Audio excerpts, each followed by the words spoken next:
Hey guys, Crispy here with another fantasy battle report. This is Lizardmen vs Dwarves. It's a pitch battle, 800 points.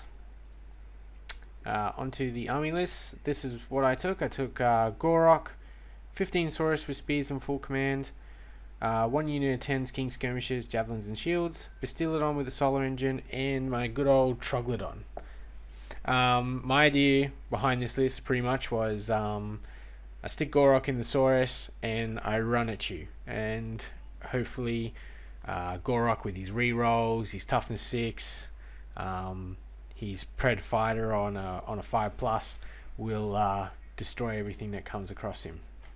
And for the Bastiladon and Troglodon, well, I just sort of take those guys. I'm just trying to test them out, see how they go. This is my opponent's list. He's gone with a Thane with a great weapon, Master Rune of Swiftness, Master Rune of Gromrel, and Rune of Dismay.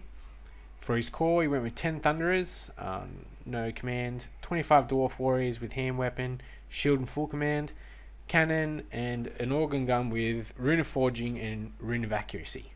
So, fairly shooty list. This organ gun's going to probably be pretty painful to come up against, and should be pretty interesting. For deployment, he wins first deployment, so he sticks down these warriors in the middle of the table. So I stick my Saurus directly opposite those. I then stick my 10 King Skirmishers here on the flank, my Troglodon, and then my Bastiladon protecting this flank. His deployment, he sticks a cannon here, 10 Thunderers, there's his 25 warriors, that's his Thane in the front there, and then that's his organ gun. We go in the first turn. He doesn't move anywhere, he just goes straight to the shooting phase, and the cannonball lands straight in the middle of my Troglodon here. So poor deployment on my part. I should have probably placed this guy sideways instead of facing forwards to give him less surface area, because the cannonball would have probably missed. He gets 6 wounds, and yeah, 2's the wound. That's the end of that guy. So we go on to my turn 2. I pretty much march up as fast as I can. I just want to get hold of him now, especially since I'm at this point down quite a lot of points in such a low point game. And that's it for me. I've got no shooting, nothing's in range, and the Beam of Chotek doesn't manage to go off because he's got the +2 to dispel, one of the dwarf special rules. We go into his shooting. He rolls a misfire on this cannon. It was actually aiming at my Bastiladon. It gets the number 4 result, so can't shoot this turn or next, so that's pretty cool. These Thunderers then fire at my Bastiladon as well.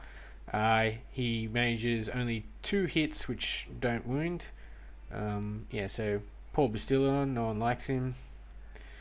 So we go to my turn 2. I move everything up, get these guys within half range of this organ gun.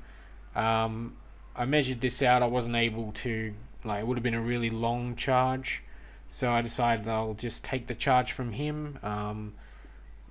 Hopefully I can come off okay in that. I do have Gor-Rok.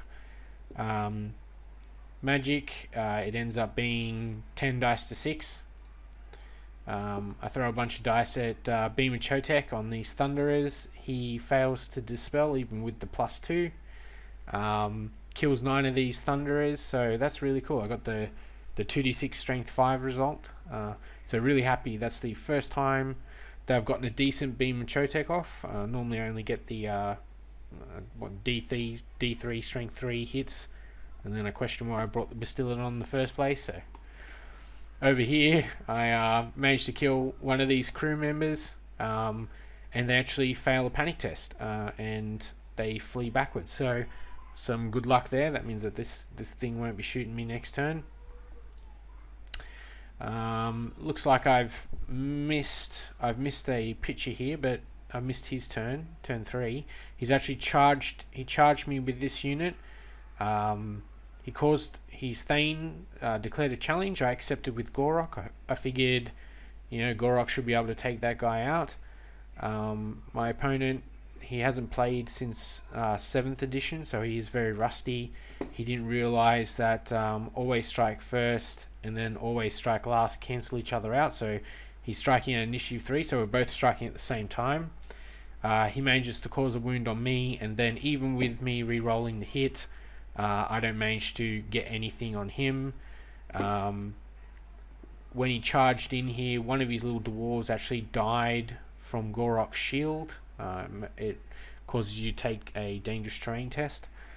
The Saurus managed to kill one of the warriors. The warriors managed to kill one of my Saurus. He wins, but we are stubborn leadership 8 and we stick.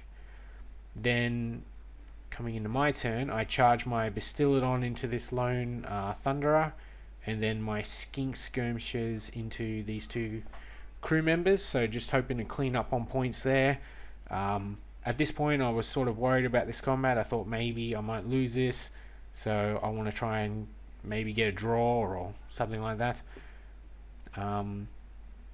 In this combat I managed to kill the Thane, and he fails to do anything to me. The Saurus then kill 3 warriors, and he only manages to kill 1 of me. I win this, and he fails his leadership test, even though he's leadership 9 because he's still steadfast. He fails it on double 6, and then only runs 3 inches for his flea. So I managed to catch him, and at that point he concedes. So another win for the Lizardmen. Probably another lucky win, but pretty happy with that.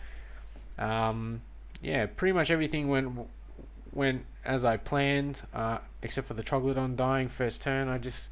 When I come up against cannons, like this is the first time I've ever come up against someone with a cannon, so I'll have to make sure that I deploy wisely, because that was a really stupid mistake. But thanks for listening. If you like this video, obviously like and subscribe if you want to. I'll be putting up more battle reports soon. I've got a tournament coming up in September, and I've got another one coming up in October, so I'll be hopefully getting up a bunch of reports from those. What else? My friend who I versed here, he has another YouTube channel that does Magic the Gathering. I'll put a link to that in the description. If you're into that, you should check it out. It's not bad. And thanks guys. See ya.